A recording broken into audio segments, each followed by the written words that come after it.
ওয়াজ মাহফিলে কিন্তু সবাই ওয়াজ শুনতে আসে না, কথা ঠিক কিনা বলেন? সবাই যদি ওয়াজ শুনতে আসতো তাহলে কোনো মাহফিল থেকে মোবাইল চুরি হতো না। সবাই যদি ওয়াজ শুনতে আসতো তাহলে ওয়াজ মাহফিলে বক্তাকে বাধা দিয়া কেউ সম্মান নিয়ে বাড়ি ফিরে যেতে পারতো না। ঈমানকে মজবুত করতে হবে। আল্লাহ তাআলা আমাদেরকে সুযোগ তৈরি করে দিয়েছেন। এখন আমাদের কেউ স্টেজে ওঠার আগে কানে এ কথা বলে না, হুজুর দিনকাল ভালো নয়, একটু দেখে শুনে ওয়াজ করে দেন। কেউ আমাদেরকে স্লিপ দেয় না, থানা থেকে আমাদেরকে এখন আর কেউ ফোন দেয় না। কোন নেতারা অহংবোধে স্টেজে আসে না বাধা দেওয়ার জন্য। কারণ বর্তমানে যারা আছে তারা অনেকে বুঝে ফেলেছে বিগত জীবনে যারা আলেমদের সাথে বেয়াদবি করেছে তারা কি পরিমাণ অসম্মানিত হয়েছে। সুতরাং কোরআনে কারীমের কথা হবে, সেখানে আর কোনো বাধা সৃষ্টি করা হবে না ইনশাআল্লাহ। যদি কেউ করতে আসে, আপা গেছে যে পথে তাকে পাঠিয়ে দেওয়া হবে সেই পথে। আপনারা কি প্রস্তুত আছেন কিনা আমি দুহাত দেখতে চাচ্ছি। আল্লাহ তাআলা আমাদের ইমানি শক্তিকে আরো বৃদ্ধি করে দেন, জোরে বলেন আমিন। এই যে বক্সের আওয়াজ তো কম, অপারেটর ভাই আমি কিন্তু আওয়াজ পাচ্ছি না, আমার কানে কোনো আওয়াজ পাচ্ছি না, স্টেজে কোনো আওয়াজ নাই, ভেতরে পর্যাপ্ত সাউন্ড দেন। স্টেজ মনিটর দেওয়া দরকার ছিল, ছোট ছোট দূরে মনিটর দিলে কাজ হতো। একেবারে ঘুরাই দিলে নয়েজ দেবে, একটু অ্যাঙ্গেল করে দেন তাহলে নয়েজ দেবে না। দুই পাশ থেকে দুইটা অ্যাঙ্গেল করে দেন, এটাও হালকা অ্যাঙ্গেল করে দেন, আওয়াজ দেন, তাহলে নয়েজ দেবে না। হ্যাঁ, বাম পাশেরটাও দেন। আওয়াজ আবার বন্ধ হয়ে গেছে, এটা আওয়াজ ঠিক করেন। প্রিয় ভাইরা, আজকে মন খুলে অনেক কথা বলা হবে ইনশাআল্লাহ। অনেক না বলা কথা রয়ে গেছে, এগুলো আমরা বলতে পারি নাই, বলতে দেওয়া হয় নাই, ঠিক কিনা? বলার দরকার আছে না নাই? জানার দরকার আছে না নাই? এতে যদি কারো অ্যালার্জি সৃষ্টি হয় আমাদের কি কিছু করার আছে? আরো জোরে বলেন, আমাদের কিছু করার নাই। কারণ আমরা কথা বলবো একমাত্র আল্লাহর জন্য, কোরআন থেকে কথা বলবো, বলুন ইনশাআল্লাহ। সুতরাং এখানে আমাদের ভয় ভীতির কোনো কারণ নাই। ভয় ভীতি আমাদের আগেও ছিল না, আমরা স্বাধীনভাবে কথা বলার চেষ্টা করেছি, কিন্তু শত্রু আমাদের কণ্ঠকে, আমাদের টুটিকে চেপে ধরার চেষ্টা করেছে। মাহফিল মঞ্চ থেকে আমাদেরকে উঠিয়ে নেওয়া হয়েছে, মিথ্যা মামলা দিয়ে বছরের পর বছর আদালতে হাজিরা দিতে হয়েছে, মিথ্যা মামলা দিয়ে কারাগারে ঢুকিয়ে দিয়েছে। ওরা চেয়েছিল এই দেশ থেকে কোরআন ব্যান হয়ে যাক, ওরা চেয়েছিল এই দেশে আলেমদের সম্মান নষ্ট হয়ে যাক, ওরা চেয়েছিল আলেমদেরকে আয়না ঘরে রেখে জীবনের তোরে শিক্ষা দিয়ে আলেমদের কণ্ঠকে বন্ধ করে দেবে, আলেমদেরকে পাকিস্তানি বলে দেশ থেকে তাড়িয়ে দিবে। কিন্তু আল্লাহ রাব্বুল আলামিন ওদেরকে দেশ থেকে তাড়িয়ে দিয়েছেন, ঠিক কিনা যদি বলেন। সুতরাং আল্লাহ রাব্বুল আলামিন ওলামাদেরকে সাহায্য করেছেন, এই দেশের মানুষদেরকে সাহায্য করেছেন। ইনশাআল্লাহ কোরআন এই দেশে ছিল, আছে, ভবিষ্যতেও। আল্লাহ পাক কোরআনের সাথে আমাদের থাকার তৌফিক দান করেন। আপনারা কোরআনের সাথে থাকতে রাজি আছেন কারা কারা? মাশাআল্লাহ, আল্লাহ সকলের হাতকে তুমি কবুল করে নাও, জোরে বলুন আমিন। ভাই বক্সে আওয়াজ দেন, বক্সে বাজে না তো, বক্স বন্ধ হয়ে যায় কেন? এটা তো বন্ধ হয়ে গেছে, আওয়াজ আছে? এটা আওয়াজ নাই তো।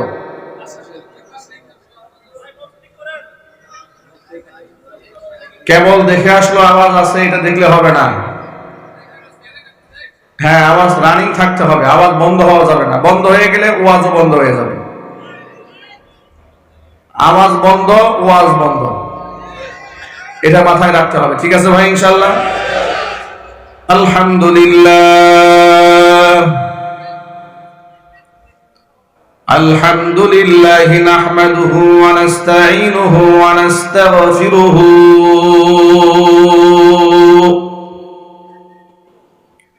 ওয়া নু'মিনু বিহি ওয়া নাতাওয়াক্কালু আলাইহি ওয়া নাউযু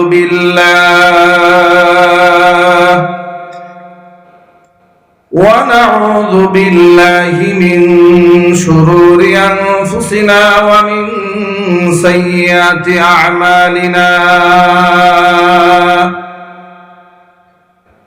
من يهده الله فلا مضل له ومن يضلله فلا هادي له ونشهد أن لا إله إلا الله وحده لا شريك له ونشهد أن سيدنا ونبينا وحبيبنا وشفيعنا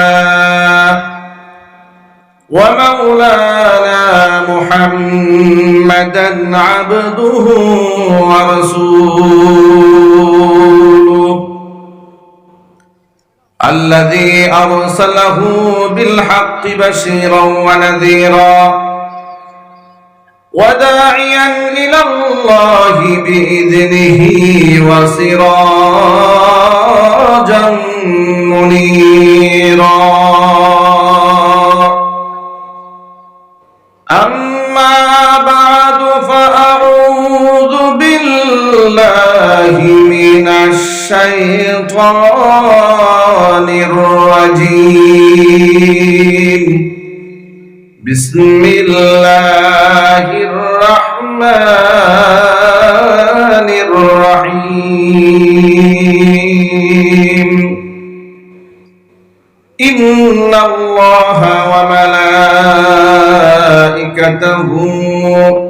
يصلون على النبي يا أيها الذين آمنوا صلوا عليه وسلموا تسليما اللهم صل على محمد وعلى آل محمد كما صليت على إبراهيم وعلى آل إبراهيم إنك حميد مجيد اللهم بارك على محمد وعلى آل محمد كما باركت على إبراهيم وعلى آل إبراهيم إنك حميد مجيد محبت প্রাণ খুলে সকলে মিলে কিছুক্ষণ জিকির করুন লা ইলাহা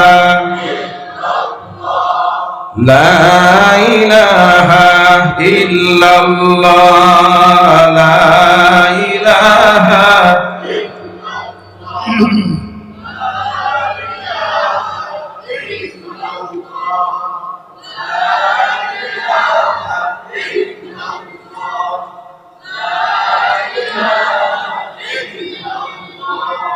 لا إله إلا الله لا إله إلا الله لا إله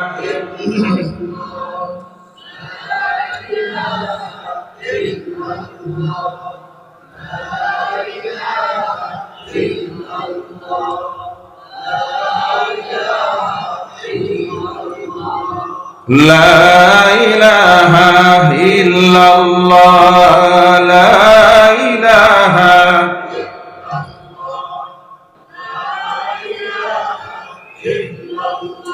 لا إله إلا الله محمد رسول الله صلى الله عليه وسلم ঈমানের পথে অবিচল থেকে আমার মরণ যেন হয়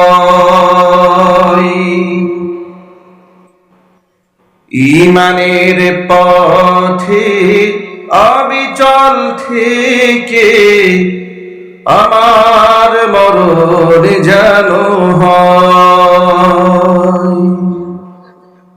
তোমারই কাছে মিনতি আমার,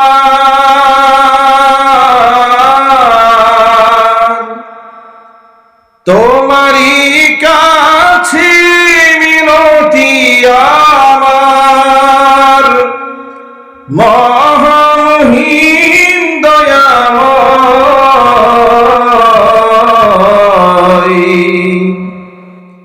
ঈমানের পথে অবিচল থেকে আমার মরণ যেন হয়। ঈমানের পথে অবিচল থেকে আমার মরণ যেন হয়।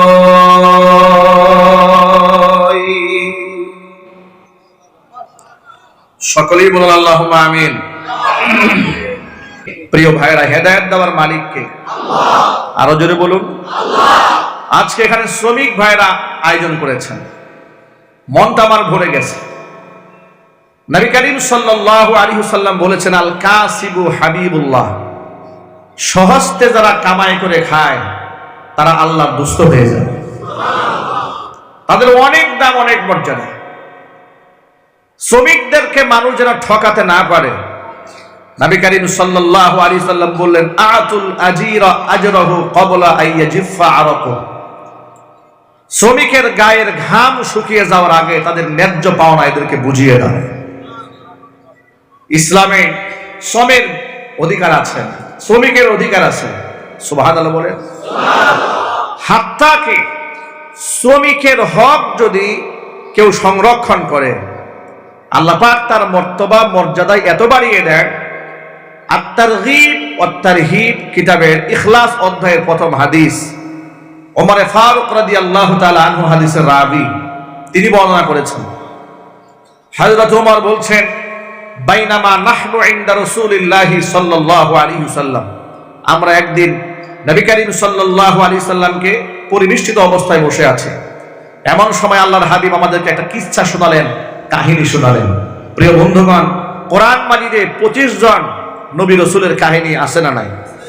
আরো জোরে বলেন। নবী রাসূলের কাহিনী ছাড়াও মহামনীষীদের কাহিনী কোরআনে আছে না? লোকমান হাকিমের কাহিনী কোরআনে আছে না? এরপরে হযরতে মারিয়ামের কথা আছে না? এরপরে মহা মনীষীদের জীবনী গ্রন্থ যেমন কোরআনে আছে, জীবনী যেমন আছে, অনুরূপ ভাবে এই পৃথিবীর অসংখ্য পাপিষ্ঠ ফাসিক ফুজ্জার যেমন কারুন, হামান, ফেরাউন, নমরুদ, আবু জাহাল, এই সমস্ত ব্যক্তিদের কথাও কোরআনে আছে। আল্লাহ পাক এই সমস্ত কিসাস মানুষের সামনে উল্লেখ করেছেন। আল্লাহ নিজে বলেছেন, কেন আমি তোমাদের সামনে কিসাস বলেছি।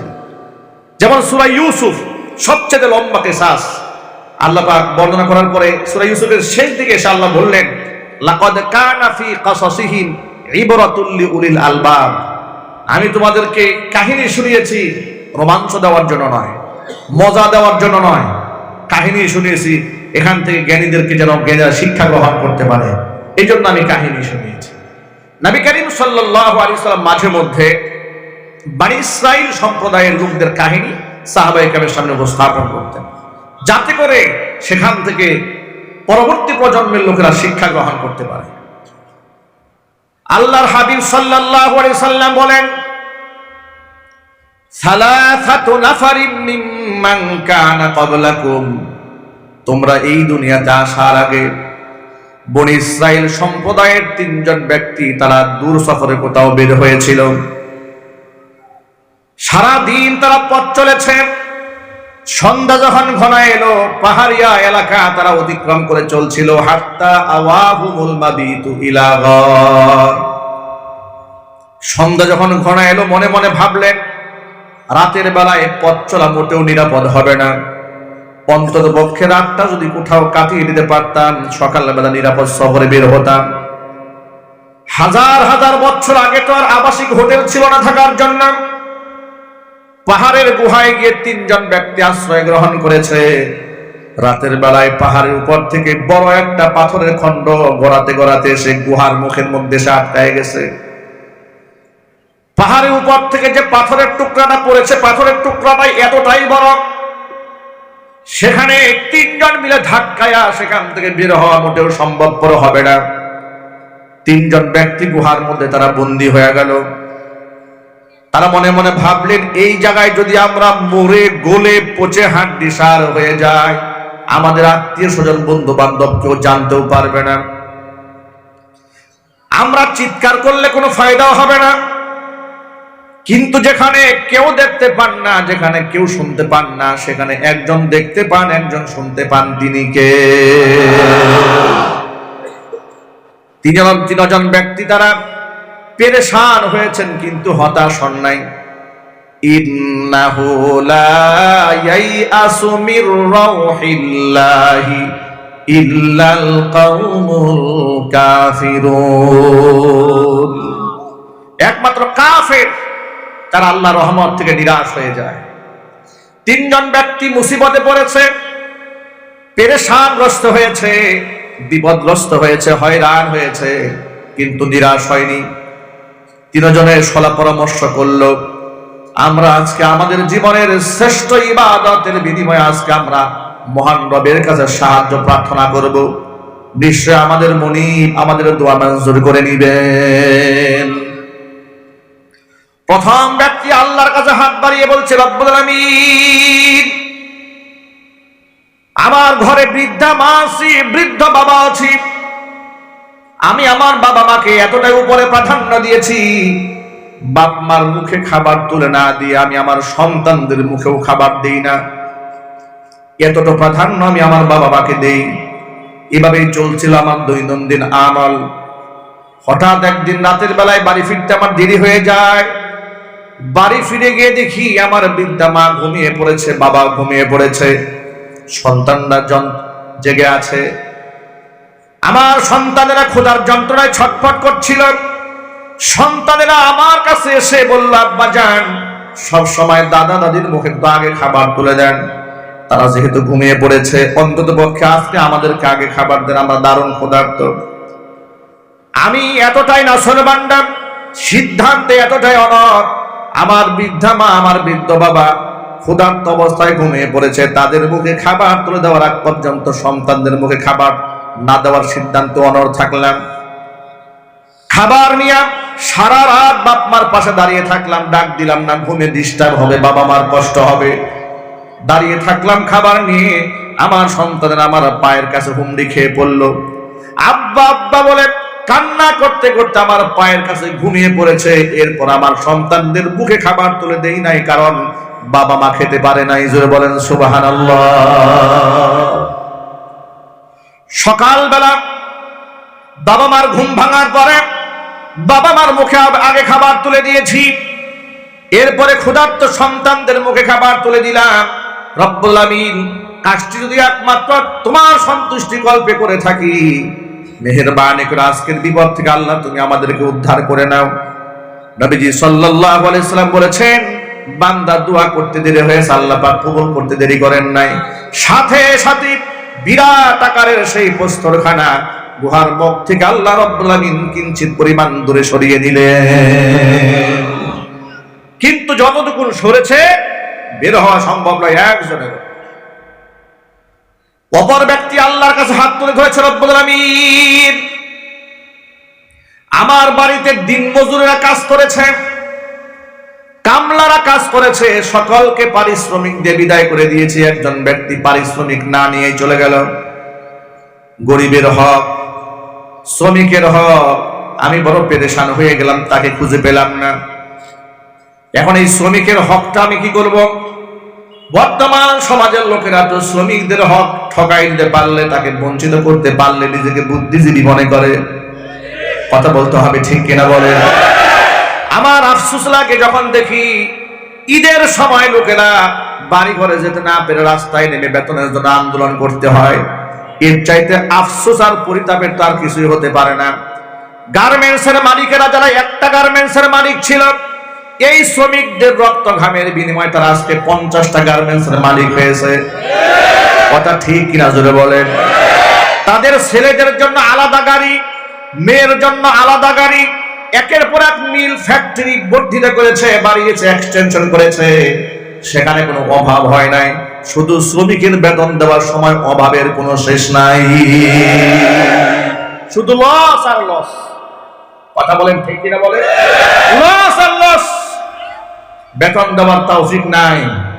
অথচ বিদেশ থেকে মাথা পিছু শ্রমিকের জন্য 30 থেকে 40 হাজার টাকা ধার্য করে বায়ারদের থাকে চুক্তি করে, 50% কেটে দিয়া 20 থেকে 15 হাজার টাকার মধ্যে ছেড়ে দেয়। বাংলাদেশের শ্রমিকদের যত অল্প মূল্যে ছেড়ে দেওয়া যায়, গোটা পৃথিবীর কোন দেশে শ্রমিকদের এত অল্প মূল্যে ছাড়া যায় না। মাঝে মাঝে ফ্যাক্টরিতে আগুন লাগে, আল্লাহর গজবে লাগে। আমি সবার কথা বলি না, কিন্তু এমন অনেক জালেম আছে, লক্ষ লক্ষ টাকা নাইট ক্লাবে গিয়ে ফুর্তি করে উড়ায় দেয়, কিন্তু শ্রমিকের হক আদায় করে না। এমন জালেম এই সমাজে আছে না? নাই। ইসলাম যদি কায়েম হয়, সব জালেমের সাজা হবে। ইসলাম যদি কায়েম না হয়, জালেম একের পর এক তৈরি হবে। এই জন্য সংঘবদ্ধ আন্দোলন হওয়া উচিত। তন্ত্রমন্ত্র ভুলে গিয়ে বাংলার জমিনে খেলাফত প্রতিষ্ঠার জন্য আন্দোলন করতে হবে, কথা বলতে হবে, ঠিক কিনা বলে।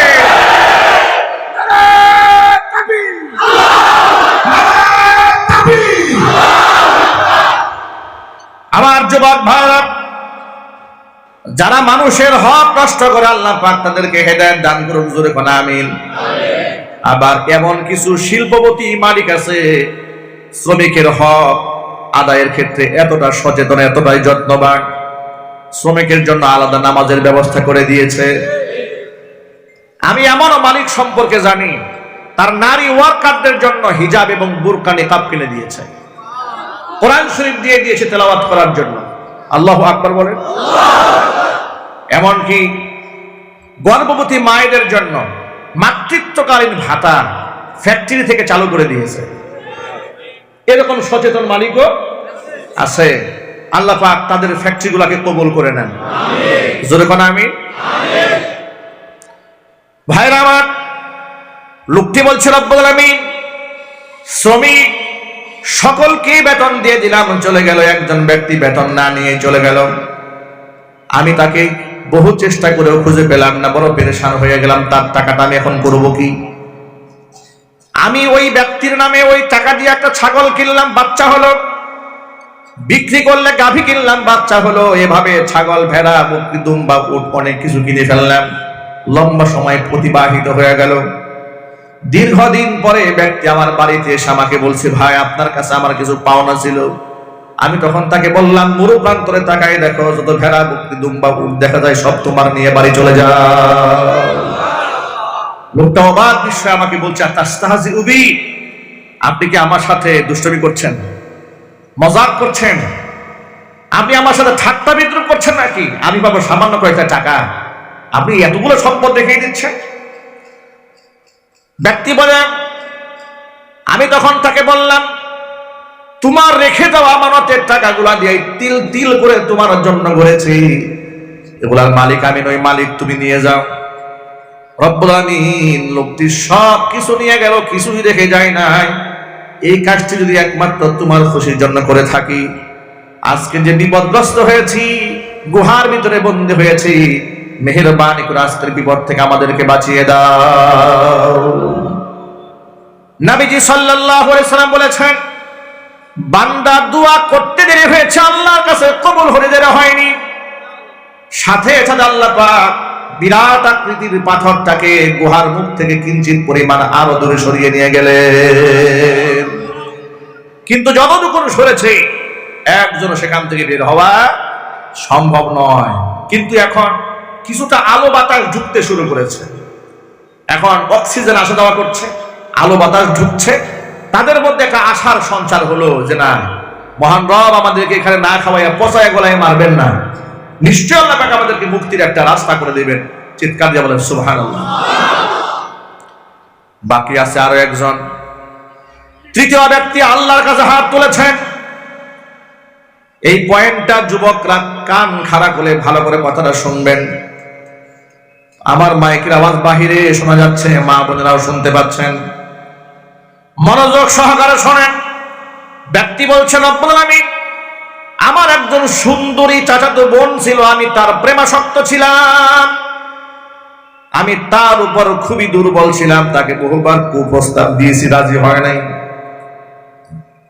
ঠিক এই অবস্থায় এলাকার মধ্যে দুর্ভিক্ষ দেখা দিল।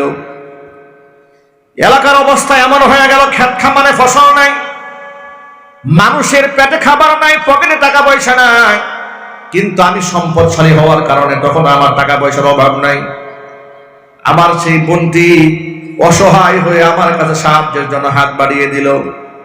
ভাই, ফ্যামিলির সদস্যদেরকে নিয়ে বড় কষ্টে আছে, আমাদেরকে কিছু সাহায্য করুন। এটাকে আমি গোল্ডেন মোমেন্ট মনে করলাম, সুবর্ণ সুযোগ এগুলো গ্রহণ করলাম। তাকে বললাম, টাকা দিতে রাজি আছি, তবে যে প্রস্তাবে তুমি এতদিন রাজি হও নাই, প্রস্তাবে রাজি হয়ে যেতে হবে। প্রস্তাবে যদি রাজি হয়ে যাও তাহলে তোমাকে আমি 100 স্বর্ণ মুদ্রা দেব। বোনটি তার পরিবারের সদস্যদের অসহায়ত্বের কথা চিন্তা করে আমার প্রস্তাবে রাজি হয়ে গেল। 100 স্বর্ণ মুদ্রা দিয়ে দিলাম।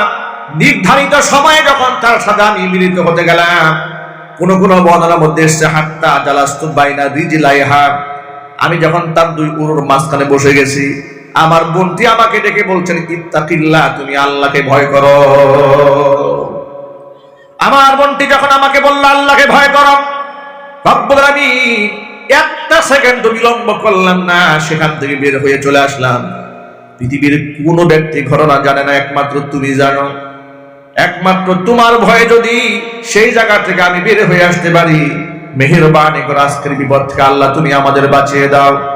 আল্লাহ নবী বলেন, তৃতীয় ব্যক্তি দোয়া করতে দেরি হয়েছে, আল্লাহ পাক দোয়া কবুল করতে দেরি করেননি। সাথে সাথে বিরাট আকৃতির পাথরখানা গর্তের মুখ থেকে সরায় নিয়ে 3 জন ব্যক্তির জন্য আল্লাহ পাক রাস্তা উন্মুক্ত করে দিলেন। বিপদ মুসিবতে সাহায্য চাইবো কার কাছে? চিৎকার দিয়া বলেন আল্লাহর নবী রাহমাতুল লিল আলামিন আব্দুল্লাহ ইবনে আব্বাস রাইসুল মুফাসসিরিন তাকে ডেকে বলছেন, ইয়া গোলাম ইদা সাআলতা ফাসআলিল্লাহ, ও বৎস শোনো, তোমাদের কিছু চাওয়ার প্রয়োজন হলে তোমরা আল্লাহর কাছেই চাবে। ওয়া ইদা ইসতাআনতা ফাসতাইন বিল্লাহ, যদি আশ্রয় প্রার্থনা করতে মনে চায়, সাহায্য প্রার্থনা করতে মনে চায়, তো আল্লাহর কাছে সাহায্য প্রার্থনা করবে। মনে রেখো, গোটা দুনিয়ার সমস্ত মানুষ মিলে যদি তোমার ক্ষতি সাধন করতে চান, আর আল্লাহ পাক যদি কল্যাণ সাধন করতে চান, দুনিয়ার সমস্ত মানুষ মিলেও তোমার ক্ষতি সাধন করতে পারবে না। আর আল্লাহ পাক যদি তোমার ক্ষতি সাধন করতে চান, আর গোটা দুনিয়ার সমস্ত মানুষ মিলেও যদি কল্যাণ সাধন করতে চান, তাহলে আল্লাহর ক্ষতির সামনে বিশ্বের সমস্ত মানুষ মিলেও তোমার কল্যাণ সাধন করতে পারবে না। ভালো মন্দের ফয়সালা কার পক্ষ থেকে হয়? আর জোরে বলুন, কার পক্ষ থেকে হয়? ওয়াল কদরি খায়রিহি ওয়া শাররিহি মিনাল্লাহি তাআলা, ভালো মন্দ সব কিছুর একমাত্র মালিক কে? আল্লাহর কাছ থেকেই ফয়সালা হয়। সুতরাং চাওয়ার প্রয়োজন হয়েছে, আল্লাহর কাছ থেকে চা। সাহায্য প্রার্থনা করার প্রয়োজন হয়েছে, আল্লাহর কাছেই সাহায্য প্রার্থনা করে। গোটা বাংলাদেশে অসংখ্য মুসলমানরা না জেনে মাজারে সেজদা দেয়, মাজারে সাহায্য চায়, পীরের পায়ে সেজদা দেয়, পীরের কাছে সাহায্য চায়, পীরের তাওয়াজ্জু চায়, পীরের কাছ থেকে ভালো মন্দের ফয়সালা নিতে চায়। অথচ আমি আপনাদের কাছে বিনয়ের সাথে আরজি করছি, আপনার জবাব দিয়ে বলেন তো, পীর মানুষের ভালো মন্দ করার যোগ্যতা রাখে? চিৎকার দিয়ে বলেন, রাখে? আমি অবাক হয়ে যাই, মুরিদ অসুস্থ হয়ে গেলে পীরের বাড়িতে গরু মান্নত করেছে, আর পীর অসুস্থ হয়ে গেলে ডাইরেক্ট সিঙ্গাপুর চলে গেছে। কথা বলে না? কি আজীব জামানা। মুরিদ অসুস্থ হয়েছে, পীরের বাড়িতে গরু মান্নত করলো, পীর তাকে উজালা করে দেবে। কিন্তু ওই পীর যখন অসুস্থ হয়েছে, পীর কোথায় গেছে? পীর সিঙ্গাপুর গেল কেন?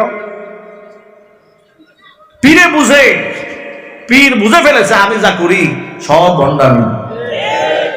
আমি অসুস্থ হয়েছি, ডাক্তারের কাছে যাইতে হবে, বেচারা মুরিদ বুঝলো না যে অসুস্থ হয়ে গেলে ডাক্তারকে যাইতে হবে, ডাক্তারের কাছে না গিয়া গরু মান্নত করছে বাবার দরবারে।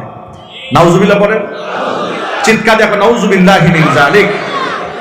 এগুলা শিরিক, গোটা সমাজের মধ্যে এগুলা চলছে। মনে রাখবেন, পৃথিবীর মধ্যে কোন ব্যক্তিকে আইডল, আইকন আপনি অন্ধভাবে মানতে পারবেন না মুহাম্মদ রাসূলুল্লাহ সাল্লাল্লাহু আলাইহি ওয়াসাল্লাম এবং সাহাবায়ে কেরাম ছাড়া। কথা বলতে হবে, ঠিক কি না? আল্লাহর নবীকে আপনি চোখ বন্ধ করে আইডল মানতে পারবেন, সাহাবায়ে কেরামদেরকে সত্যের মাপকাঠি মানতে পারবেন, মিয়ারে হক ঈমান ও আমলের মানদণ্ড মানতে পারবেন। কারণ আল্লাহর নবী সাল্লাল্লাহু আলাইহি ওয়াসাল্লাম বলেছেন, তাফাররাকাত বানু ইসরাঈলা আলা সিনতাইনি ওয়া সাবঈনা মিল্লাহ। বনি ইসরাইল সম্প্রদায়ের লোকেরা ৭২টা দলে বিভক্ত হয়ে গিয়েছিল। ওয়া সাতাফতারিকু উম্মতি আলা ৭৩ মিল্লাহ। আর আমি মুহাম্মদ সাল্লাল্লাহু আলাইহি ওয়াসাল্লাম উম্মতরা ৭৩টা দলে ভাগ হয়ে যাবে। কুল্লুহুম ফিন্নার, সবগুলো দল জাহান্নামে যাবে। ইল্লা মিল্লাতান ওয়াহিদা, কেবলমাত্র শুধুমাত্র একটি দল জান্নাতে যাবে। কিলা মা হিয়া ইয়া রাসূলুল্লাহ, প্রশ্ন করা হলো, হে আল্লাহর রাসূল, যে দলটি জান্নাতে যাবে তার পরিচয় কি? তার পরিচয় জানার দরকার আছে না নাই? আরো যদি বলেন। আল্লাহর হাবিব ছিলেন জাওয়ামিউল কালিম, মানে অল্প কথায় বেশি অর্থ বুঝাতে পারতেন। হুজুর বললেন, মা আনা আলাইহি ওয়া আসহাবি, যে আদর্শের উপর আমি নবীজি আছি, যে আদর্শের উপর আমার সাহাবায়ে কেরাম আছে, যে নীতিমালার উপরে, যে আমালের উপরে, যে আকীদা বিশ্বাসের উপরে আমি নবী মুহাম্মদ সাল্লাল্লাহু আলাইহি ওয়াসাল্লাম আছি, আমার সাহাবীরা আছেন, ওই আদর্শিক কাতারটাই জান্নাতীদের কাতার, ওই আদর্শিক দলটাই জান্নাতীদের দল। আমরা কি জান্নাতি কাফেলায় শামিল হতে চাই না? কারা কারা চান? হাত দেখতে চায়। আল্লাহ পাক যেন সকলের হাতগুলোকে কবুল করে নেন। জোরে জোরে করে আল্লাহুম্মা আমিন। হাত নামান। 2 দিন তাহাজ্জুদের নামাজ পড়ে, কিংবা একবার হজ করে আসি, কিংবা মাদ্রাসায় 5 বস্তা চাল দান করে নিজেকে জান্নাতি দাবি করার কোনো অধিকার নাই। এত সহজ নয়। বর্তমান সমাজে এমন লোক দেখা যায় 3টা চিল্লা দিয়ে আসছে, আসার পর থেকে ইমাম সাহেবকে আর ভাল লাগে না, নিজেরাই বড় মুফতি মনে হয়। আছে না নাই? একটু জোরে বলেন, আছে না? 3 চিল্লা কেন? আল্লাহ কসম করে বলি, 3000 বছর যদি আপনি চিল্লা দেন, কসম আল্লাহর, একজন আলেমের যে মর্তবা, আপনি সেই মর্তবায় কোনোদিন যেতে পারবেন না। আল্লাহর নবী, বিশ্বনবী জনাবি মুহাম্মদ রাসূলুল্লাহ সাল্লাল্লাহু আলাইহি ওয়াসাল্লাম বলেছেন, ফাদলুল আলিমি আলাল আবিদি কাফাদলি আলা আদনাকুম। ও সাহাবীরা শোনো, তোমাদের সাহাবীদের মধ্যে সবচাইতে আপনার সাহাবীর উপর আমি নবীর মর্যাদা যেমন, সাধারণ একজন আবেদের তুলনায় আল্লাহর কাছে একজন আলেমের মর্তবা ঠিক তেমন। আলেমের বিরাট সম্মান, বিরাট মর্যাদা। আলেমদেরকে মোহাব্বত করবেন, আলেমদেরকে ভালোবাসবেন, হক্কানে আলেমদের সুহবত গ্রহণ করবেন, তা না হলে জিল্লতি গ্রহণ করতে হবে। ঠিক কিনা বলেন? আল্লাহর নবী সাল্লাল্লাহু আলাইহি ওয়াসাল্লাম বলেছেন, কুন আলিমান। আলেমদের যেহেতু অনেক মর্যাদা, অনেক সম্মান, যদি সম্ভব হয় নিজে আলেম হও। আলেম হতে পারো না, আও মুতাআল্লিমান, আলেমের ছাত্র হয়ে যাও, তাও পারো নাই, আও মুস্তামিআন, আলেমের কথা গভীর মনোযোগ সহকারে শোনো। 4 নাম্বার, আও মুহিব্বান, আলেমদেরকে অন্তর দিয়ে ভালোবাসো। ওয়ালা তাকুনিল খামিস, খবরদার 5 নাম্বার হইও না, তাহলে তুমি ধ্বংস হয়ে যাবে। মানে খবরদার আলেম বিদ্বেষী হইতে যেও না, তাহলে তুমি ধ্বংস হয়ে যাবে। আলেম বিদ্বেষী যেই হবে তার ধ্বংস অনিবার্য। এই ফতোয়া বর্তমান জমানার আলেমরা দেয়নি, ফতোয়া দিয়েছেন বিশ্বনবী মুহাম্মদুর রাসূলুল্লাহ সাল্লাল্লাহু আলাইহি ওয়াসাল্লাম, যার বাস্তবতা গোটা বিশ্বব্যাপী। মানুষ যুগের পর যুগ দেখেছে, আলেমদের বিরুদ্ধে যারা গিয়েছে জুতা পিটা তারাই খেয়েছে। ঠিক কিনা জোরে বলেন? বাংলাদেশে বিগত 16টা বছরে যে পরিমাণ টর্চার, যে পরিমাণ নির্যাতন, শারীরিক মানসিক ভাবে আলেমদেরকে করা হয়েছে, ইসলামপন্থীদেরকে করা হয়েছে, দাড়ি এবং টুপিওয়ালাদেরকে করা হয়েছে, 56,000 বর্গ মাইলের মধ্যে অন্য কোন ব্যক্তিকে এত বেশি কষ্ট দেওয়া হয় নাই। মাটির নিচে 10টা জায়গা নির্ধারণ করা হয়েছিল আয়না ঘর, শুধুমাত্র আলেমদেরকে সেখানে নির্যাতন করা হচ্ছে। নাউজুবিল্লাহ বলবেন না? চিৎকার দিয়ে এখন নাউজুবিল্লাহ। আলেমদের চোখের পানি বিফলে যায় না, ঠিক কিনা বলেন না কেন ভাই? আলেমদের চোখের পানি বিফলে যায় না, বিফলে যায় না। 2018 সালে মাহফিল মঞ্চ থেকে আমাকে স্টেজ থেকে নামাই নিয়ে গেল। প্রশাসন লোকেরা ধরে নিয়ে যাচ্ছে। জিজ্ঞেস করলাম, ভাই কোথায় নিয়ে যাচ্ছেন? বলে থানায়। অপরাধ? কিছু বলতে পারবো না, সব উপরের নির্দেশ। থানায় 11 দিন নিয়ে রাখলো। 2018 সালে ফেব্রুয়ারি মাসের 8 তারিখ গাজীপুর জেলখানার পেছনে একটি মাহফিল থেকে নিয়ে গেল 17,000 মানুষের সামনে থেকে।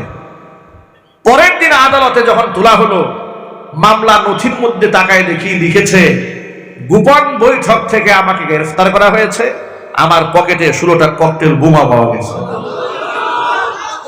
এই সমস্ত মামলা যারা লিখেছে ওরা মানুষ না জানোয়ার? চিল্লাই বলে। এটা শুধুমাত্র একটা এক্সাম্পল দিলাম, একাধিক মামলা লিখেছে। রাস্তাঘাটে আমরা গাড়িগুলো আগুন দিয়ে পুড়িয়ে দিয়েছি, মামলা দিয়ে দিয়েছি, লিখেছে মামলা। এমন মামলা লিখেছে যে শয়তানও আফসোস করছে মনে হয়, ঠিক কিনা বলেন? আচ্ছা, এগুলা যে ওরা করেছে আল্লাহ দেখে নাই? একটু যদি বলেন ভাই, দেখে নাই? আল্লাহ পাক দেখেছে। আমি বুটবাজার কেন্দ্রীয় জামে মসজিদে 2015 সাল থেকে ধারাবাহিক জুমার খুতবা দিয়েছি। 15, 16, 17, 18, 19, 20, 21, 22 এত লম্বা সময় সেখানে খুতবা দিলাম। সেখানে হঠাৎ করে 21 সালে নরেন্দ্র মোদী বাংলাদেশে আসাকে কেন্দ্র করে আমরা সেখানে প্রতিবাদ জানালাম। আর এই প্রতিবাদটা আল্লাহর কাসম আমাদের রাজনৈতিক ছিল না। ইসলামের দুশমনদের সাথে আমাদের যে হৃদয়ের দূরত্ব তৈরি হয়েছে, এটা রাজনৈতিক দূরত্ব নয়, এটা ঈমানি দূরত্ব, ঠিক কিনা বলেন? আচ্ছা, যখন আমি জানতে পারলাম 500 বছরের ঐতিহ্যবাহী বাবরি মসজিদ এক কুখ্যাত খুনি ভেঙে দিয়ে সেখানে রাম মন্দির নির্মাণ করেছে জোরপূর্বক। গুজরাটে অসংখ্য মুসলমানদের বাড়িঘর আগুন দিয়ে জ্বালিয়ে দিয়েছে, অসংখ্য মুসলমানকে শহীদ করে দিয়েছে। এমন রক্ত খেকু, রক্ত পিপাসু একজন ব্যক্তি বাংলাদেশে মুসলমানদের দেশে আসবে আর তাকে লাল গালিচা দেওয়া হবে সম্মানার্থে, এটা কি আমরা অন্তর থেকে মানতে পারি? গণতান্ত্রিক রাষ্ট্রে স্বাধীন মতামত ব্যক্ত করার অধিকার কি আমাদের আছে না নাই? চিৎকার দিয়ে বলেন, আছে না নাই? ধর্মীয় স্বাধীনতা আছে না নাই? আমরা স্বাধীনতা ব্যক্ত করেছি, আমরা প্রতিবাদ জানিয়েছি। ওরা বলল ওদের স্বামীর বিরুদ্ধে আমরা কথা বলে ফেলেছি। ওদের কলেজায় এমন আগুন লাগলো, থানায় মিটিং করলো যে আমরা পার্শ্ববর্তীদের ভারতের সাথে বাংলাদেশে দাঙ্গা লাগায় দেওয়ার চেষ্টা করতেছি। তাদের সাথে আমরা তাদের বিরুদ্ধে কথা বলেছি, নরেন্দ্র মোদীর বিরুদ্ধে কথা বলেছি। নরেন্দ্র মোদীর নাতিপুতিদের কলিজার মধ্যে আগুন লাগছে বাংলাদেশে। ওরা আমাদেরকে বিনা নোটিশে মসজিদ থেকে বের করে দিচ্ছে, তাড়িয়ে দিচ্ছে। বললাম যে একটা জুমার খুতবা দিয়ে বিদায় নিয়ে যায়, তারা বলল বিদায় নেওয়ার সময় দেওয়া হবে না।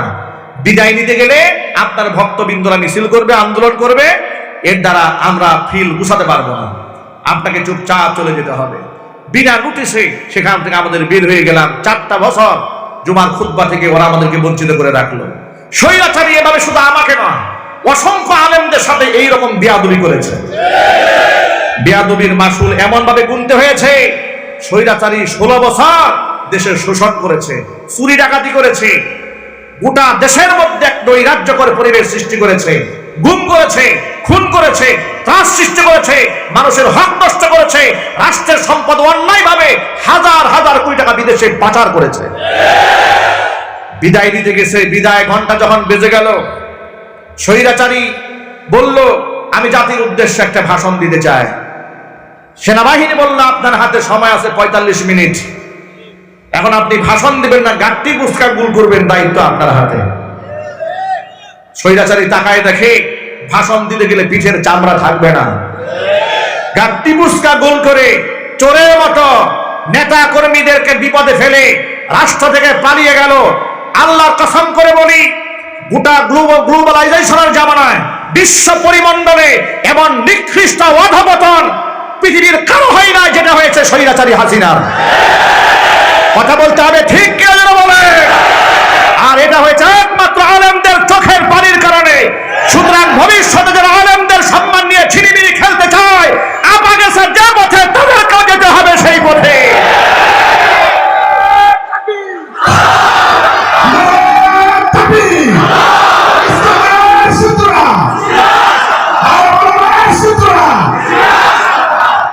আপনাদের পার্শ্ববর্তী এলাকাতে মাহফিল মঞ্চে এসে আবু জেহেলের নাতিপুতিরা আমাদেরকে বাধা দিয়েছিল, আপনাদের মনে নাই?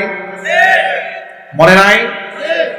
এক কাউন্সিলর না মেম্বার স্টেজে উঠে মাইক হাতে নিয়ে আমার কথা বন্ধ করে দিয়েছিল। এদের ক্ষমতার দম্ভ আর অহংকার এদেরকে কোথায় নিয়ে ঠেকিয়েছে।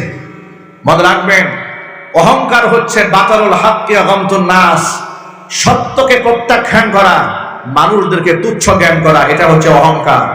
আর এই অহংকারকে আল্লাহ পছন্দ করেন না। এই অহংকারের একমাত্র মালিককে একটু জোরে আওয়াজে বলেন। মানুষ হিসেবে কি আমাদের অহংকার কোনো ক্ষমতা আছে? আমরা গোলাম। আমরা কি? আমরা দাস।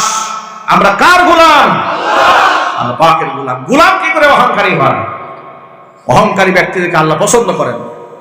যুগ যুগ ধরে অহংকারীদেরকে আল্লাহ পাক মিটিয়ে দিয়েছেন। হোক সে আলেম, হোক সে জালেম, কোন অহংকারী টিকতে পারে নাই। আর দুনিয়ার মোহ যাকে আচ্ছাদিত করেছে, দুনিয়ার মোহ যাকে পেয়েছে, তাকেই ধ্বংস করে দিয়েছে। ঠিক ওই সময়ে স্বৈরাচারীর সাথে লিয়াজু মেইনটেইন করেছে এমন কিছু ভণ্ড আলেমও দেশে আছে। আওয়াজ নাই কেন ভাই? আছে না নাই? আলেম ওলামারা যখন কারাগারে থাকে, তখন ভণ্ড আলেমদের সাথে তাদের প্রেমের শেষ ছিল না। এমনও কথা এই দেশের তথাকথিত বুজুর্গ আলেম মুখে বলেছে যে সরকার ইসলাম বিরোধী নয়, আমাদের বাড়াবাড়ির কারণে আমরা বিপদগ্রস্ত হই। এই কথা বলে আলেমদের পক্ষে গেল না জালেমের পক্ষে গেল? জালেমের পক্ষে তারা গ্রহণ করেছে। এই জন্য বড় জুব্বা, বড় পাগড়ি, বড় দাড়ি হকের মাপকাঠি নয়। বড় জুব্বা পাগড়িওয়ালাও হক থেকে বিচ্ছুত হয়েছে যেতে পারে দুনিয়ার লোভে। কথা বলতে হবে, ঠিক কিনা? কষ্ট হচ্ছে আপনাদের? কোরআন মাজিদ থেকে ছোট্ট একটা কাহিনী শোনায় আপনাদের। কি বনী ইসরাইল সম্প্রদায়কে আল্লাহ পাক যখন নির্দেশ প্রদান করলেন বাইতুল মাকদিস এলাকা জেরুজালেমে প্রবেশ করতে হবে, সেখানে এক প্রচন্ড দাপটশালী এক সম্প্রদায় আছে। ইন্না ফিহা কওমান জাব্বারিন, শক্তিশালী এক জনগোষ্ঠী আছে, তাদেরকে বলা হয় আমালিকা সম্প্রদায়ের লোকেরা। আমালিকা সম্প্রদায়ের লোকদের সাথে লড়াই করে মসজিদ আকসাকে, জেরুজালেমকে পুনরুদ্ধার করতে হবে। চিৎকার দিয়ে বলেন সুবহানাল্লাহ। এই নির্দেশ দেওয়া হলো নবী মূসা কালিমুল্লাহকে। মূসা কালিমুল্লাহ তার উম্মতকে যখন বললেন আমালিকা গোত্রের সাথে লড়াই করে বাইতুল মাকদিস আমাদের নিয়ন্ত্রণে আনতে হবে, তখন বনী ইসরাইল সম্প্রদায়ের লোকেরা, ইতিহাসটা অনেক লম্বা, আমি যে মূল মেসেজ দিতে চাই এত লম্বা ইতিহাস বলবো না। এরা খোঁজ খবর নিয়ে দেখে যে আমালিকা গোত্রের লোকেরা যাদের সাথে যুদ্ধ করার জন্য আল্লাহ হুকুম করেছে, তারা দৈহিকভাবে এবং শারীরিকভাবে এতটা শক্তিশালী, 14-15 জনকে একাই প্যাকেট করতে ফেলতে পারে। এই সংবাদ যখন বনী ইসরাইল লোকেরা পেয়েছে, বনী ইসরাইল লোকেরা বলল, ক্বালু ইন্না লান নাদখুলাহা ফিহা আবাদাম মা দামু, যতক্ষণ পর্যন্ত এই আমালিকা গোত্রের লোকেরা ওই এলাকায় থাকবে, আমরা ওই এলাকায় প্রবেশ করব না। ইযহাব আনতা ওয়া রাব্বুকা ফাকাতিলা ইন্না হাহুনা কাঈদুন, ও নবী মুসা, আপনি আর আপনার আল্লাহ গিয়ে যুদ্ধ করেন। নাউজুবিল্লাহ বলে। কেমন বিয়ারা উম্মত দেখছেন? নবীরে বলে আপনি আর আল্লাহ গিয়ে যুদ্ধ করেন, আমরা বসলাম এই জায়গায়, যুদ্ধ মুদ্ধ কইরা এলাকা স্বাধীন করেন, আমরা আসতেছি। নাউজুবিল্লাহ। ভাইরা আমার, আমালিকা সম্প্রদায়ের লোকেরা যুদ্ধের প্রস্তুতি গ্রহণ করছে, এদিকে বনী ইসরাইলদেরকে আল্লাহ নবী মুসা প্রস্তুত করছেন। আমালিকা গোত্রের লোকেরা জ্ঞানী মানুষ, মনে মনে ভাবলেন আমরা দৈহিক আর শারীরিকভাবে যতই শক্তিশালী হই না কেন, নবীর বিরুদ্ধে তো লড়াই করে আমাদের পারার কথা নয়, কারণ নবীর সাথে সাহায্য আছে কার? আর ইতোমধ্যে তারা অবগত হয়েছে ফেরাউনের মতো দুর্দান্ত এক দাপটশালী বাদশাহ মুসা বাহিনীর সাথে পেরে ওঠে নাই, আল্লাহর গজবে পানির মধ্যে চুবনি খাইয়া মরতে হয়েছে। সুতরাং মুসার কাছে অলৌকিক ক্ষমতা আছে, মুসার মুজিজা আছে, মুসার সাথে তো পারবো না। কিন্তু আমাদের কি যদি এরকম একটা অলৌকিক ক্ষমতা ধর কোনো কিছু একটা থাকতো, তাহলে আমরা মুসা বাহিনীর সাথে বনি ইসরাইল সম্প্রদায়ের সাথে আমরা পেরে উঠতাম। কি কারে বন্ধ হয়ে গেল? যে বন্ধ হয়ে গেছে অলরেডি, কয় বন্ধ হয় নাই, বক্স বন্ধ হয়ে গেছে। Volume volume volume volume volume ধরেন, হ্যাঁ ভলিউম বন্ধ হয়ে গেছিল না? বন্ধ হয়ে গেছিল তো,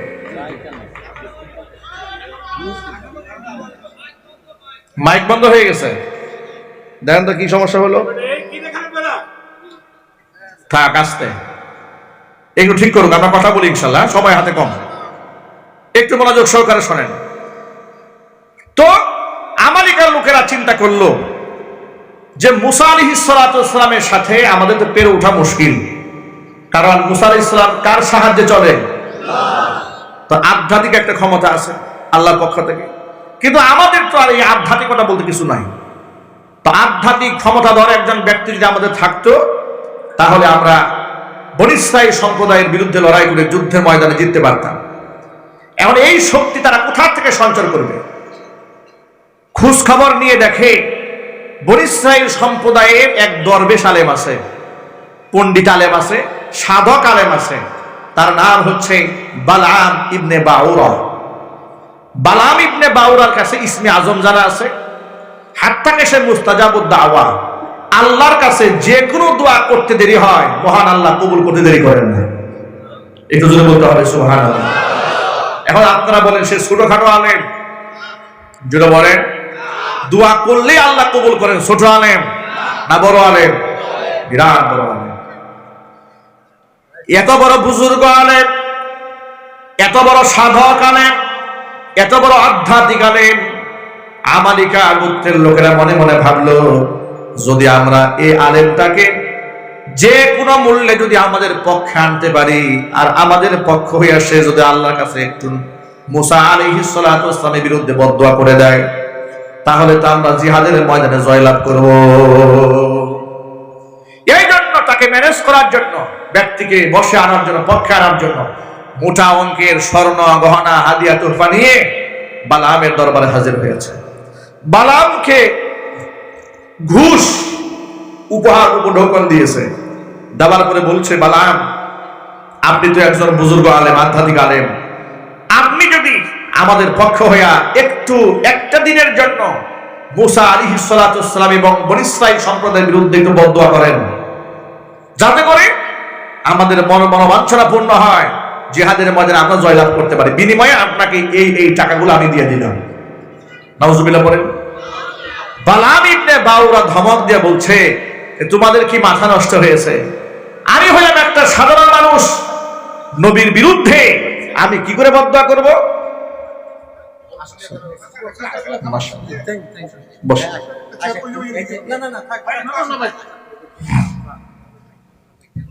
আচ্ছা বসুন। এই আওয়াজটা ঠিক করেন না ভাই, আওয়াজটা ঠিক করেন না। এতক্ষণ পর্যন্ত যে আওয়াজটা ছিল সে আওয়াজটা এখন আর নাই। কি ওই আওয়াজটা আছে? কি কথা বুঝে না কেন? এতক্ষণ পর্যন্ত তো বক্সে আওয়াজ ছিল, মাইকে আওয়াজ ছিল, আওয়াজ কমে গেছে না ভাই? না, বেশি চালাকি করে লাভ নাই তো, ওয়াজ তো বন্ধ হয়ে যাবে। আওয়াজ দিতে হবে ভাই, আওয়াজ আগে ঠিক ছিল ওইভাবে রাখেন, আগের মতো রাখেন। হ্যাঁ, বেশি আওয়াজ দিয়ে না, মানে একটু ব্যালেন্স করে রাখেন। ভাইরা আমার গোত্রের লোকেরা মোটা অঙ্কের হাদিয়া, তারা মনে মনে ভাবলো, যত বড় আলেম হোক না কেন, যত বড় আলেম হোক না কেন, টাকার সামনে তো দুর্বলতা আসতেই পারে। আসতে পারে না? কথা বলে না কেন? যদি টাকার সামনে দুর্বলতা নাই আসতো, তাহলে এই দেশে হক্কানে আলেমদেরকে যখন ডজনে ডজনে জেলখানে নেওয়া হয়েছে, তখন ভণ্ড আলেমরা তাদের সাথে তাদের প্রশংসা কিভাবে করেছে? কথা ঠিক কিনা বলেন? নিশ্চয়ই হাদিয়া কিছু গেছে মাদ্রাসায়, কয়েক বস্তা চাল গেছে, হুজুরের ঈমান শেষ। কথা বলেন না? 100 বস্তা সিমেন্ট দিয়ে দিয়েছে মাদ্রাসায়। জালেম, জানে স্পষ্ট জালেম, দোয়া করে 14 বছর জান্নাতে বানাই দিয়েছে। অবস্থা এমন হয়েছিল মনে হচ্ছে এক একজন বেহেশতের ঠিকাদার, আর একজন তো বানাই দিল একেবারে কওমি জননী, একেবারে কোটা কমে মা বানাই দিল। এই মা হচ্ছে সেই মা যিনি শাপলা চত্বরে অসংখ্য তালিবুল ইলম ছাত্রদেরকে রাতের আধারে শহীদ করে দিয়ে রক্তের ছাড়ে বেয়াদবি করেছে। এই মা হচ্ছে সেই মা 57 জন সেনা অফিসার হত্যা করে গোটা রাষ্ট্রকে ভারতের কাছে তাবেদার দাস রাষ্ট্র হিসেবে বানিয়ে দিয়েছে। ইনি হচ্ছেন সেই বুজুর্গ আল্লাহ ওয়ালা তাহাজ্জুদ গুজারি। শুধু 21 সালেই 2600 আলেমের নামে মিথ্যা মামলা দিয়ে কারাগারে পুরে দিয়েছে। কথা ঠিক না ঠিক? যে পুলিশ অফিসার আমাকে ধরে নিয়ে গিয়েছিল থানার গারদে, আমার হাত ধরে চোখের পানি ছেড়ে কান্না করে বলেছিল, হুজুর আল্লাহর কসম আমারও 2টা ছেলে আছে, হুজুর আপনারা আল্লাহওয়ালা মানুষ, আলেম মানুষ, আমার ছেলের জন্য বদদুয়া দিবেন না, আমরা বংশ সহ ধ্বংস হয়ে যাবো আলেমের বদদুয়া লাগলে। হুজুর আমরা গরিব মানুষ, চাকরি করি, উপর থেকে এত প্রেসার দেওয়া হয়েছে, আপনাকে গ্রেফতার না করলে চাকরি থাকবে না, বাধ্য হয়ে আপনাকে নিয়ে আসছি। আল্লাহর কসম তাৎক্ষণিক তার ব্যাপারে মনে যত কষ্ট ছিল সব অন্তর থেকে মাফ করে দিয়েছে। অনেক পুলিশ অফিসাররা বাধ্য হয়ে অন্যায় করেছে, অপরাধ করেছে। সুতরাং শুধুমাত্র ওই সমস্ত পুলিশ অফিসারদেরকে আসামি বানালেই হবে না, যাদের হুকুমে তারা অন্যায় করেছে হুকুম তাদের বিচার এই মাটিতে হতে হবে। তাদের বিচার হোক, এটাকে আপনারা চান? কারা কারা চান? দুহাত দেখতে চাচ্ছি, কারা কারা চান?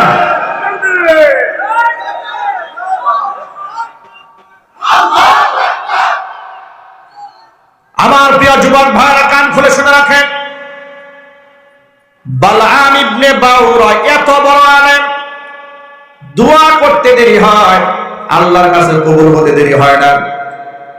টাকা পয়সার বস্তা নিয়ে আমেরিকা গোত্রের লোকেরা তার বাড়িতে হাজির। বালআমকে রাজি করাতে পারে না কোনোভাবে। বালআম বলে না, আমি একজন সাধারণ মানুষ হয়ে একজন নবীর বিরুদ্ধে বদদুয়া করতে পারি না, এটা কোনোদিন হয় না, কোশ্চিন কালেও এটা যায় না। বালআমকে যখন রাজি করাতে পারলো না, তখন আমেরিকা গোত্রের লোকেরা মনে মনে ভাবলো প্রতিটা মানুষের একটা দুর্বল জায়গা থাকে, ঠিক না? একটা সফট কর্নার থাকে। খোঁজখবর নিয়ে দেখে বালআমের একটা দুর্বল জায়গা আছে। সেই দুর্বল জায়গাটা কোনটা? বালআমের স্ত্রী। বালআমের স্ত্রীকে বালআম বড্ড ভালোবাসেন। আর ইমানদারের লক্ষণ হচ্ছে নিজের স্ত্রীকে ভালোবাসা, এটা ভালো আলামত, ঠিক কিনা বলেন? ইমানদারেরা ঘরের বউকে ভালোবাসে, আর বেঈমান মুনাফিকরা অন্যের বউকে ভালোবাসে। নিজের বউ ফোন দিলে খুব ব্যস্ত, এই এখন, ঠিক কিনা বলেন? ও ব্যস্ত আছে, আর বান্ধবী ফোন দিলে সব কাজ বন্ধ হয়ে যায়, ঠিক না? এই জন্য বিবিদেরকে ভালোবাসবেন। আল্লাহ পাক আমাদের স্ত্রীদেরকে মহব্বত করা তৌফিক দান করেন। বালআমকে যখন রাজি করাতে পারে নাই, আমেরিকা গোত্রের লোকেরা মনে মনে ভাবলো দুর্বল জায়গা তো একটা নিশ্চয় আছে, খুঁজে বের করতে হবে। খুঁজে খুঁজে দেখলো বালআমের স্ত্রীকে বালআম বড্ড ভালোবাসে। এবার মোটা অঙ্কের হাদিয়া, স্বর্ণ গহনা, টাকা পয়সা সব নিয়ে বালআমের স্ত্রীর কাছে আমেরিকা গোত্রের লোকেরা হাজির হয়ে গেল। গিয়ে বলতেছে, আম্মা জান, মা বলে সম্বোধন করছে, সম্মান কত। আম্মা জান দেখেন, আপনার জন্য এগুলো নিয়ে আসছি, আমরা আপনাদের কল্যাণকামী। আচ্ছা আপনারা বলেন তো, আপনি বলেন তো, আপনার স্বামী বালআম জীবনে আপনারা কয়টা গয়না দিছে?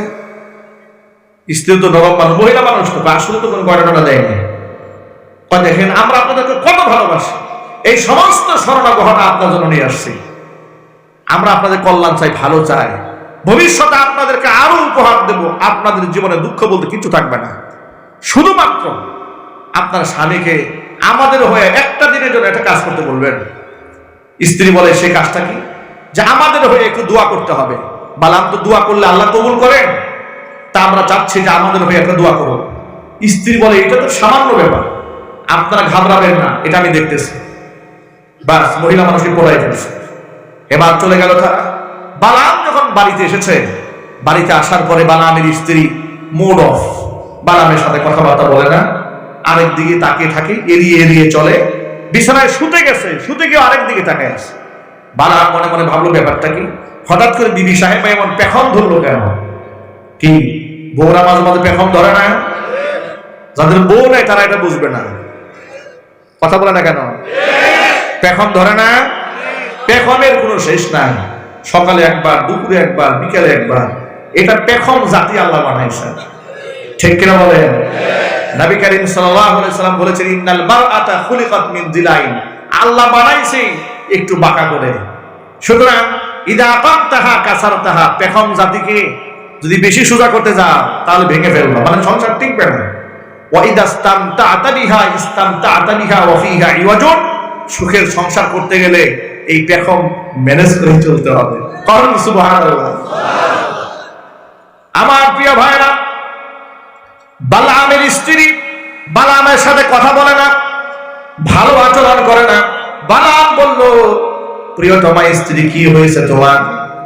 হঠাৎ করে এমন কি হয়ে গেল তুমি আমার সাথে রাগ হয়ে আছো? স্ত্রী বলে, তুমি তো আমাদের কল্যাণ চাও না। স্বামী বলে, আমি আমার বউর কল্যাণ চাই না, মানেটা কি? আমার সংসার, আমি কল্যাণ চাই না, তো কল্যাণটা চাই কে? বলে, না না, তুমি কল্যাণ চাও না। কি হয়েছে বলবা তো, কল্যাণ আপনি চান কিনা সেটা বলে না। বলে, নিশ্চয়ই কল্যাণ চাই। কল্যাণ যদি চাইতেন, বালাম এই আমালিকা সম্প্রদায়ের লোকেরা যে এই যে গহনা, এত কিছু টাকা পয়সা নিয়ে আসছে, এগুলা তো আমাদের কল্যাণ জন্য নিয়ে আসছে, আপনি গ্রহণ করলেন না কেন? আপনি ওদের কথা রাজি হলেন না কেন? স্ত্রীকে ডেকে বালাম বলছে, ওরা যে আবদারটা জানিয়েছে, কি আবদার জানিয়েছে সেটা কি তুমি জানো? বলে, দোয়া তো করতে বলেছে। তো কি দোয়া করতে বলে সেটা জানো তুমি? তা তো জানি না। দোয়া করতে বলেছে নবী মুসার বিরুদ্ধে, দোয়া করতে বলেছে বনী ইসরাইল সম্প্রদায়ের বিরুদ্ধে। আমি হচ্ছে একটা আবদা মানুষ, আর উনি হচ্ছেন আল্লাহর নবী।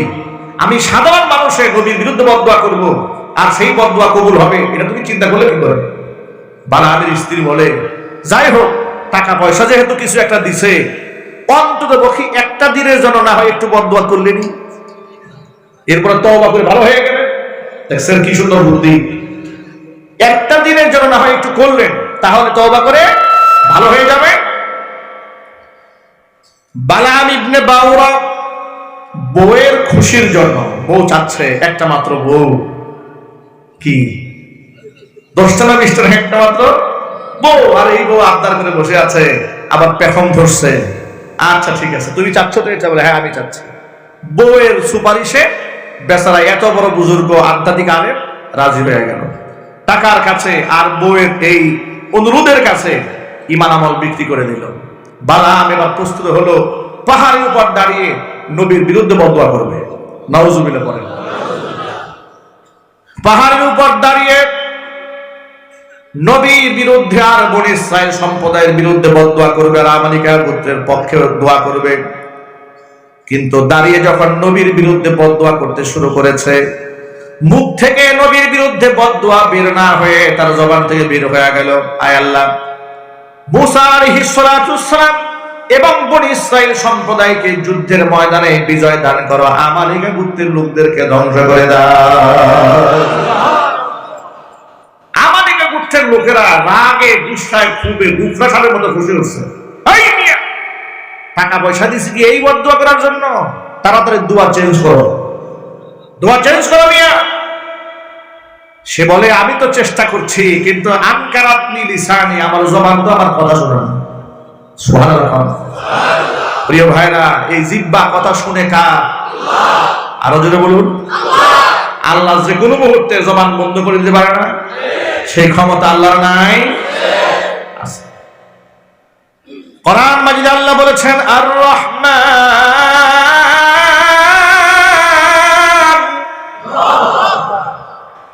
আল্লামাল কুরআন খালাকাল ইনসান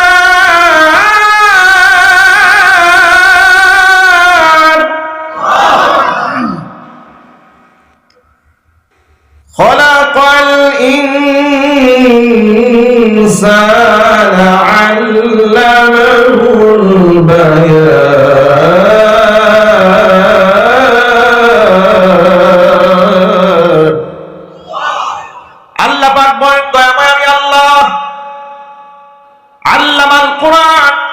মানুষকে কোরআন শিক্ষা দিয়েছি। খালাকাল ইনসান, মানুষ সৃষ্টি করেছে আল্লামাহুল বায়ান, মানুষকে আমি বয়ান শিখিয়েছি, কথা বলার যোগ্যতা মানুষকে আমি আল্লাহ দান করেছি। এই জন্য কথা বলার যোগ্যতা যেহেতু আল্লাহ পাক দান করেছেন, এই মুখ থেকে যে শব্দগুলো বের হয় সব রেকর্ড হয়ে যায়। কোরআন বলছি মা ইয়ালফিযু মিন কাওলিন ইল্লা লাদাইহি রাকীবুন আতীদ। জবান থেকে এমন কোন উচ্চ কথা উচ্চারিত হয় না, সংরক্ষণকারী ফেরেশতা যা রেকর্ড করে না রাখে। যদি বলেন সুবহানাল্লাহ। যে আল্লাহ তাআলা জবানকে কন্ট্রোল করেন, সে আল্লাহ তাআলা বালআমের জবানটাকে নবীর বিরুদ্ধে বদদুয়া করবে সেভাবে আল্লাহ কবুল করেন নাই।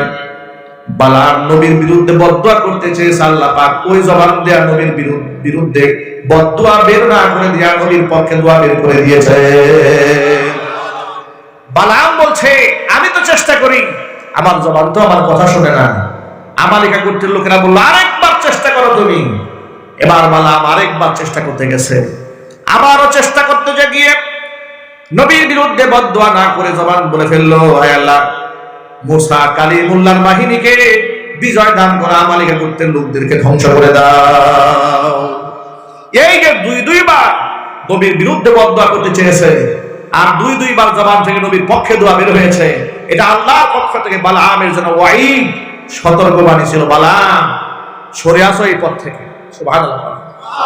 তোমার জবান তোমার কথা শুনতে পাচ্ছে না, তুমি আমার নবীর বিরুদ্ধে বদদুয়া করতে যেও না। বালআম আল্লাহ পাকের ওয়াইদকে, আল্লাহর সতর্কবাণীকে আমলে নেয় নাই। সে তৃতীয় মর্তবা আবারও নবীর বিরুদ্ধে বদদুয়া করতে গেছে। বদদুয়া করতে যাওয়া মাত্র তার জিহ্বাটা আল্লাহর গজবে বের হইয়া কুকুরের মতো নাভি পর্যন্ত ঝুলে গেছে। কোরআন মাজিদের মধ্যে আল্লাহ পাক ইতিহাস তুলে ধরেছেন। আল্লাহ পাক বলেন ওয়াতলু আলাইহিম নাবাআল্লাযী আতাইনাহু আয়াতিনা ফানসালাখা মিনহা ফাআতবাআহুশ শাইতানু ফাকানা মিনাল গাওয়িন। ও নবীজি, ওই ব্যক্তির কাহিনী আপনার উম্মতকে আপনি শোনান, যেই ব্যক্তিকে আমি আমার পক্ষ থেকে নিদর্শন দান করেছিলাম। ফানসালাখা মিনহা, কিন্তু সে সেখান থেকে বের হয়ে গেছে। ফাআতবাআহুশ শাইতান, শয়তান তার পিছু নিয়েছে। ফাকানা মিনাল গাওয়িন, সে বিভ্রান্ত হয়েছে। ওয়ালাউ শিইনা লারাফা'নাহু বিহা, আমি যদি চাইতাম আমার এই বান্দাকে আরো অনেক উপরে উঠাই নিয়ে যেতে পারতাম, কিন্তু নেই নাই। তার কারণটা হলো ওয়ালাকিন্নাহু আখলাদা ইলাল আরদি ওয়াত্তাবা হাওয়াহু, জমিনের দুনিয়ার আকর্ষণ তাকে পেয়ে বসেছে। ওয়াত্তাবা হাওয়াহু, নফসের গোলামি করেছে। ফামাসালুহু কামাসালিল কালবি ইন তাহমিল আলাইহি ইয়ালহাস আও তাতরুকুহু ইয়ালহাস, যালিকা মাসালুল কওমিল্লাযীনা কাযযাবু বিআয়াতিনা ফাকুসুসিল কসাস লাআল্লাহুম ইয়াতাফাক্কারুন। আমি তার দৃষ্টান্ত বানিয়ে দিলাম কুকুরের মতো। কুকুরের জিহ্বা বের হয়ে যাওয়ার পরে তার উপর বোঝা দিলেও সে হাঁপাতে থাকে, বোঝা না দিলেও হাঁপায়। আমি বালআমকে কুকুরের মতো বানাই দিলাম। জোরে কোন নাউজুবিল্লাহ। আল্লাহ রাব্বুল আলামিন এই বালআম সম্পর্কে কোরআন মাজিদের মধ্যে ঘটনা উল্লেখ করে আল্লাহ বলছেন যালিকা মাসালুল কওমিল্লাযীনা কাযযাবু বিআয়াতিনা, আমার আয়াতকে যারা অস্বীকার করে, মিথ্যা প্রতিপন্ন করে, এটা তাদের জন্য একটা দৃষ্টান্ত, উপমা। নবীজি ফাকসুসিল কসাস, মানুষের সামনে কাহিনী আপনি বলে দেন, লাআল্লাহুম ইয়াতাফাক্কারুন, মানুষ যেন চিন্তার খোরাক খুঁজে পায়। ভাইরা আমার, বালআম ইবনে বাউরা আল্লাহর গজবে যখন ধ্বংস হয়ে গেল, বালআম মনে মনে ভাবলো আমি তো ধ্বংস হয়ে গেলাম, এবার মুসলমানদের একটু বিপদে ফেলতে হয়। এবার বনী ইসরাইল সম্প্রদায়কে ধ্বংস করার জন্য আমালিকা গোত্রের লোকদেরকে একটা কুবুদ্ধি দিয়ে দিল, শোনো, নুন যেহেতু একটু খেয়েছি, গুণ তো একটু গাইতেই হবে। তোমরা যেহেতু আমাকে টাকা দিয়ে সাহায্য করেছো, কৃতজ্ঞতা তো একটু আদায় করতেই হবে। তোমাদের কৃতজ্ঞতা আদায় করার জন্য বুদ্ধি একটা শিখাই দেই।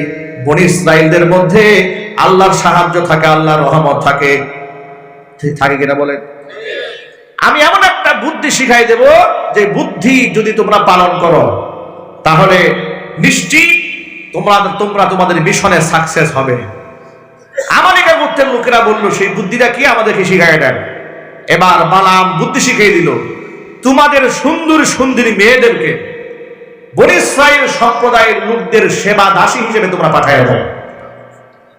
যদি ছলে বলে কলে কৌশলে বনী ইসরাইল মুসলিম সম্প্রদায়ের মধ্যে কোন রকম জিনা ব্যভিচার তারা ঘটাতে পারে, তাহলে আল্লাহ রহমত থেকে গোটা জাতি বঞ্চিত হয়ে যাবে।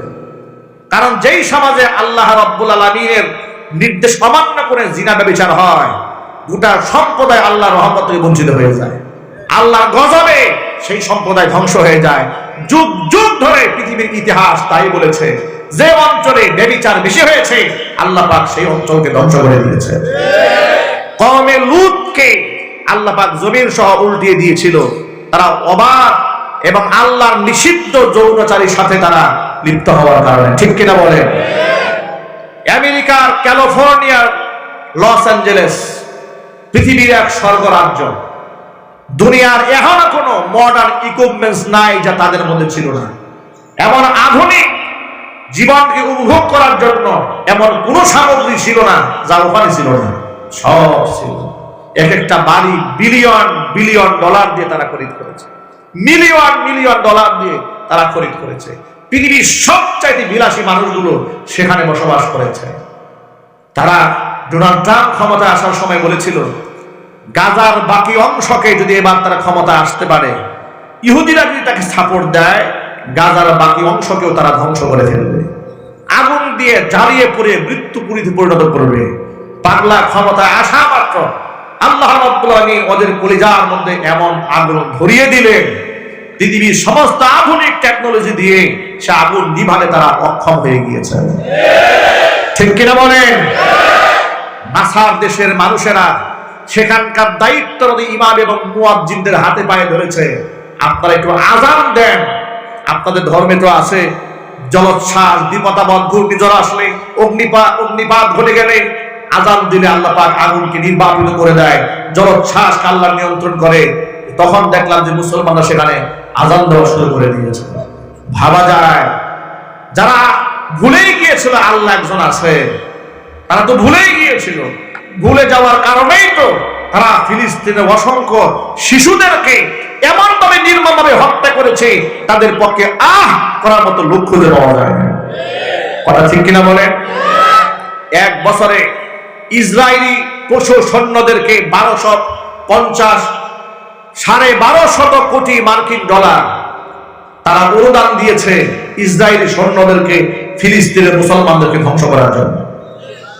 আর আল্লাহ রাব্বুল আলামিন ওদেরকে মাত্র 3 দিনে 150 বিলিয়ন মার্কিন ডলার আগুন দিয়ে জ্বালিয়ে পুড়ে ছাই বানিয়ে দিয়েছে। আল্লাহ আছে না নাই? আরো জোরে বলতে হবে, মুসলমান আল্লাহ আছে না নাই? আজকে কেন তোমরা যুদ্ধ বিরতি ঘোষণা করলে? তোমরা না বলেছিলে গাজাকে ধ্বংস করে দেবে, আগুন দিয়ে পুড়াই দেবে? ওরা বুঝতে পেরেছে আমরা গাজাকে কি আগুন দিয়ে পুড়াই দেব, স্রষ্টা তো আমাদেরকে আগুন দিয়ে পুড়িয়ে ছাই বানিয়ে দিচ্ছে। ঠিক কিনা বলেন?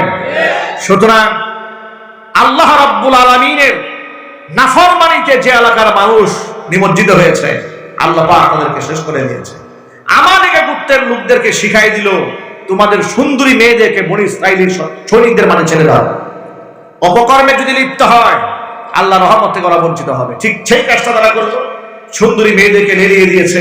বনী ইসরাইল সম্প্রদায়ের মধ্যে এক ব্যক্তি তাঁবুর মধ্যে এক সুন্দরী মেয়ের সাথে অপকর্ম করে বসেছে। আল্লাহ পাকের গজব এমন ভাবে এসেছে, গোটা বনী ইসরাইল সম্প্রদায়ের মধ্যে হঠাৎ করে প্লেগ রোগ ছড়িয়ে পড়ল। এমন ভাবে ছড়িয়ে পড়ল, একদিনে বর্ণিত আছে একদিনে 70,000 বনী ইসরাইল সম্প্রদায় এই প্লেগ রোগে আক্রান্ত হয়ে আল্লাহর গজবে ধ্বংস হয়ে গেল। নবী মূসা কালিমুল্লাহ এত বড় ভয়াবহ দুর্যোগ দেখে তিনি হাঁপিয়ে পড়লেন, অবাক হয়ে গেলেন, অস্থির হয়ে পড়লেন। কি হয়েছে? এত বড় গজব আল্লাহ পাক আমাদেরকে দিলেন। জিবরাইল আলাইহিস সালাতু ওয়াস সালাম আসলেন, এসে বললেন, ও আল্লাহর নবী মূসা, আপনি একটু খোঁজ খবর নিয়ে দেখেন আপনার উম্মতের মধ্যে কেউ না কেউ অপকর্মের মধ্যে লিপ্ত হয়েছে, জিনা ব্যভিচারে লিপ্ত হয়েছে। নবী মুসা কালিমুল্লাহ গোয়েন্দা বিভাগ চালু করলেন। গোয়েন্দা বিভাগের লোকেরা তথ্য তালাশ করে দেখে মুজাহিদ বাহিনীর কোন একজন সেনাপতি তিনি তাঁবুর মধ্যে আমাদিকে সম্প্রদায়ের লোকদের সাথে এক মেয়ের সাথে অপকর্ম করেছেন। তাকে সেখান থেকে চিহ্নিত করে আনা হলো, প্রকাশ্য দিবালোকে তার হত্যাযজ্ঞ করা হলো, তাকে তার মৃত্যু নিশ্চিত করা হলো। আল্লাহর গজব থেকে তারা সেখানে রেহাই পেল। সুবহানাল্লাহ। কিন্তু একটি ঘটনাকে কেন্দ্র করে এতগুলো মানুষকে জীবন দিতে হয়েছে। এখান থেকে আমাদের অনেক অনেক বড় শিক্ষা আছে। এক নাম্বার শিক্ষা হচ্ছে, যত বড় আলেম হোক না কেন, দুনিয়া যদি অন্তরে ঢুকে হক পথ থেকে পিছপা হয়ে যেতে তার সময় লাগে না। কথা ঠিক কিনা বলেন? সুতরাং জালেমের সাথে যে সমস্ত আলেমরা তুষামুদি করেছে, অসংখ্য আলেমদেরকে জেলখানায় বন্দী করার পরে ওই সমস্ত জালেমদের প্রশংসা যে আলেমরা করেছে, আল্লাহর কসম তারা বালাম ইবনে বাউলার উত্তরসূরি ছাড়া কিছু নয়। ওরা আমাদেরকে বলতো আমরা হলাম উগ্রবাদী আলেম, আমরা হলাম মৌলবাদী আলেম। আমি বলি আল্লাহর কোরআনে, আল্লাহ নবীর সুন্নতে যা আছে তার পক্ষে আমাকে কথা বলতেই হবে। হুজুর যা বলেছেন, আল্লাহ এবং আল্লাহ রাসূল যা বলেছেন, এটা সমাজে বাস্তবায়ন করতেই হবে। এর পক্ষে কথা বলতে গিয়া যদি আমাকে মৌলবাদ হতে হয়, আমার মৌলবাদ হওয়াতে কোনো অসুবিধা নেই। কথা ঠিক কিনা বলেন? কোরআন সুন্নায় যা আছে হুবহু এই সমাজে বাস্তবায়ন করতে চায়। ব্যক্তি জীবনে আছে, সামাজিক জীবনেও থাকবে, রাজনৈতিক অঙ্গনেও আমরা কোরআন সুন্নাহ শাসন ব্যবস্থা দেখতে চাই। রাজি আছেন কারা কারা? দুই হাত দেখতে চায়।